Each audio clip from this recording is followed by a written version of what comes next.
जय जगन्नाथ सामने आशा करुच्ची आपण मैंने समस्ते भलरे थे। तो आज साहू बाबू भोजनालय है गोटे बाड़िया डालमा। तो डालमा बुट डाली आ हरड़ डाली सब भिगाई रखाई। तापर आमर परिबा कटा चलची। परिबा आलू बैगण पपीता आ कोबी टिके सब छोट छोट कटा पड़ला। डालमार मेन इनग्रेडिएंट अदा छेचा एबे टिके पड़ला। तापर एबे डालमा छुक मरा हो। छुकरे हल्का टिके जीरा आ पंचफुटन पड़ला।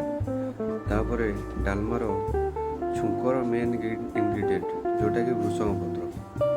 देखो भृषंग पत्र पड़ला। तापर डालमार स्वाद ही चेंज हो जाए। तापर छुक दिया सारा पर आपणकर बाड़िया डालमा तापर रेडी हो। तापर आउ गोटे डालमार मेन इनग्रेडिएंट हूँ जीरा धनिया गुंड जोटा कि पकेट नो ओनली घर तैयारी जीरा धनिया गुंड भल लगे। ता सहित ये तुम आंब खटाटा टिके रेडी हो पूरा जूसी टाइप रो।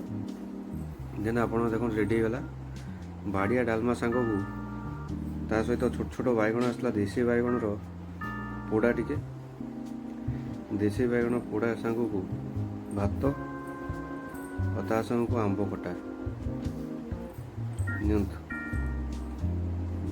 बहुत बढ़िया टेस्ट है। एंजॉय।